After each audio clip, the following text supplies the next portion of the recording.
Baik, terima kasih. Assalamualaikum warahmatullahi wabarakatuh. Yang saya hormati Ketua Dewan Partai Pembina, Ketua Umum Partai Gerindra Pak Prabowo dan semua hadirin.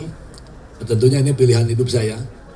Kenapa saya bergabung partai politik? Karena saya ingin seperti yang disampaikan Ketua Umum pada saat pengarahan, di mana mementingkan kepentingan rakyat dan negara. Saya akan berjuang di situ, kebetulan di Partai Gerindra. Kenapa masuk Partai Gerindra? Saya mengagumi Bapak Prabowo sebagai Ketua Umum yang berjiwa patriot, tidak pernah menyerah, kemudian pemberani dan selalu mementingkan kepentingan rakyat daripada pribadi. Dan yang berikutnya tentunya kita tahu Partai Gerindra dari tahun ke tahun tentunya terus meningkat dan tidak pernah ada penurunan. Itu berarti pembinaan partainya sangat baik. Dan saya betul-betul mengagumi seorang sosok Prabowo Subianto selaku Ketua Partai Gerindra yang saya cintai dan saya hormati. Terima kasih.